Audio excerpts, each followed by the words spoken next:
Soomaalidu inta isku yimaadaan hay yiraahdaan adinku waligiiba madaxweyne iska ahaada bal meel la geeyo miyuu dalka u darnaanaya qofka majartaanka haduu madaxweyne noqdo laakiin hal cilad baa jirta mar kasta oo ka soo baxo waligaaba ku xukumi jiro kula soo istaagaya dastuurkii waa la ansixiyay inkastoo dadka Soomaaliyeed siyaabo kala duwan u arkaan Xasan Sheekh Maxamuud anigu ma taageersanin laakiin dastuurkii Soomaaliya in la ansixiyo ku meel gaarka laga saaro anigu ka bayarhaan waa taageersanahay Xasan Sheekh Maxamuud dastuurka ma lahan dastuurka dadka Soomaaliyeed askale adiga ay daawanaya aniga askale sababta aan ku taageerayana waa sababtaasa yaa diidan dastuurka in la ansixiyo dadka ugu badan ee diidan dastuurka Soomaaliya in la ansixiyo maamulka Puntland ama haddaan ku qabiileeyo beesha ma jirteen liira ayaa waxay diidan dastuurka Soomaaliya in la ansixiyo wax kasta oo dadka Soomaaliyeed isku keenaya beeshaas waa diidan wallahi inaan been ka sheegin bal waxaad u fiirsataa qurbahoo dhan u fiirso dadku marka ay isku tagaan jaaliyada ayay sameystaan jaaliyad kasta oo la sameeyo beeshaas ka hor timaada haddaad qurbaha joogtid arrinka u dhabangal xaqiiqadan waa arkaysaa tusaale yar baan idin soo qaadanaya magaaladan aan deganahay dadka ku nool ayaa maalin waxay garteen inay jaaliyad sameystaan waxaa la yiri yaa ku haboon oo gudoomiye jaaliyada ka dhiga karna nin wadaadahay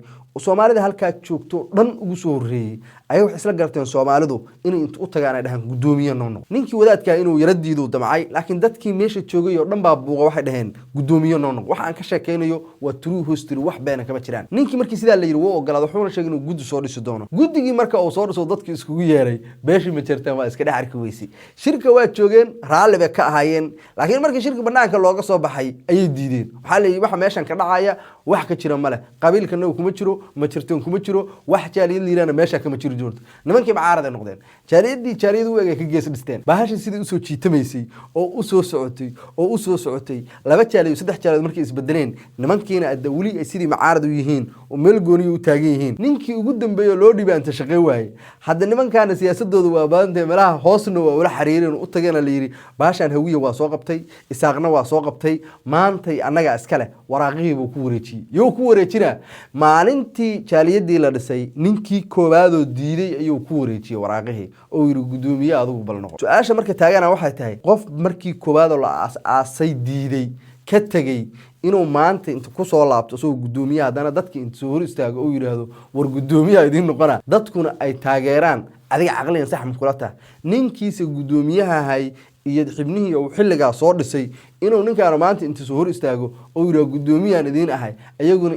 ay dhahan horta suurtagal ma ta Soomaaliya suurtagal ma beeshan waxa ay Soomaaliya dhan ku wax noocaas ah raalina ha iga ahaadaan runta Ilaahay igu jeclaan runta ku dhimanaya runta sheegaya saalan ku soo qaadanaya Maxamed Cabdullaahi Farmaajo nin daarooda ahay dastuurkan inuu dhameystiro waa ka diideen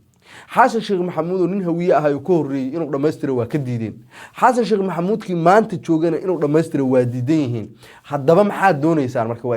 waxa doonaysaan dalku inuu dastuur la'aan iska ahaado inaan dawlad la'aan iska ahaano waxa aad doonaysaan bal noo sheega maxaa rabtaan aqliyada Saciid Cabdullaahi Dinan waa aqliyadan idin sheegay dawladii Farmaajo waa diiday dadana wuxuu doonayaa inuu madaxweyne noqdo yaa taageeri lahaa Xasan Sheekh Maxamuud maanta waa diidan yahay wuxuu doonayaa bari inuu madaxweyne noqdo yaa taageera war macaaradnimada qalad baynu ka fahanay macaaradnimada waxa aad macaaradaysid adigoo ka tirsan ayaa macaarad la ahaada dawladda xilliga aan macaaradaysid markay wax wanaagsan sameysana waxa la yiraahdaa wax wanaagsan bay sameysay wax dhaliila marka ay sameysana waa lagu dhaliilaa waa lagu macaarada macaaradnimada lagu sheegayo maahan Soomaaliya oo dhan inay ku soo orto qofka madaxweynaha xilliga joogaahu waa qof shakhsiya uu dhima kara waqtigiisa dhamaa kara waxa haraya waa xukunka iyo dhulka iyo dawladnimada iyo sharciyadu way haraysaa Xasan Sheekh Maxamuud asaga dhanba bil iyo wax yar baa u dhiman ninkan waa nin tagi raba hadduu dastuur noo saxiixo oo qabiyo qoraalkii uu ka saaray walaalkay maxaa ku diiday ninka dhanba bilaa u harsanay maxaa ku diiday inaad waqtigii hore la soo shaqayso ilaa waqtigu ka dhamaanayo waqtigu markuu ka dhamaanayo si qof ka wanaagsan loo helo macaaradnimada waa inuu baranaa xitaa macaaradnimada Soomaaliya Xasan Sheekh Maxamuud kan madaxweynaha baa ku jiray wax alla wixii la mishimayay oo General Galaal kamid yahay oo gabadha Ikraan Tahliil kamid tahay dhammaan siyaasad bay galayaan waxa sameynayna waa tiimka Xasan Sheekh Maxamuud ilaa madaxweyne ka dhiga maahane wax wanaagsan sameeyeen laakiin waxaan rabaa qofku marka uu yimaado in la yiraahdo welcome lama caarado maalinta wax dhaliil la sheego la diido oo la yiraahdo waxaad sheegaysid waa qalad maalinta wax wanaagsan sameeyo la yiraahdo wax wanaagsan baad sameysay annaga dawladda iskale cid iskale male qof shakhsiye male حسن ملء كو كهريرسن ملء وحان وي إمادين ويتجيان كوا كلا إيمانيا لكن وحان هريا qaynuunka iyo sharciyada iyo dowladnimada haraysa dagaal markii ay joogto dagaal walba meesha uu joogo ayaa lagula macaamilaa dagaal feer jooga xabad laguma jawaabo dagaal af joogana gacan laguma jawaabo micnaha dagaal walba meel buu leeyahay nimankaanu bahasho iyadoo afka joogto bay qori geynayaan waxaad isleedahay dadkaanu rajo kamala dalka waxaasoo dhan marka la isku soo arooriyana waxay ku biyo shubanayaan Siciid Cabdullaahi Dani iyo maamulka Puntland iyo beesha ma jirteen la yiraahdo sababtoo aanu qurbahan kula macaamilay marka aad fiirsid waxaad isleedahay dadkan makoriinada markii la korinayay ayaa waxa loo barbaariyay qaabka Soomaalidu wax u barbaariso qaab ka duwan ayaga wax kale looga sheekeeyaan sir qofka hadaa la hadashid wuxuu ku leeyahay ani maxaa dawladda iga galay anu qabiil baan ma jirteen baa la yiraahdaa baasho haday la dheeraatana daarad buu gelinayaa markii daaroodka laftirkiisa ay tagtana ma jirteen buu ku soo celinaya Soomaalidii waa walaaqeen madax iyo gacmay ku taageen waxaas oo dhan waxa ay u sameynayaan wax xukun jacayl Soomaalidu inta isku yimaadaan hay yiraahdaan adinku waligiiba madaxweyne iska ahaada bal meel la geeyo miyuu dalka u darnaanaya qofka ma jirteenka hadduu madaxweyne noqdo ilaa waxaan ilaahay baa ku imtixaamay laakiin hal cilad baa jirta mar kasta oo ka soo horbaxo waligaaba ku xukumi jiro kula soo istaagaya meel loo raaco saan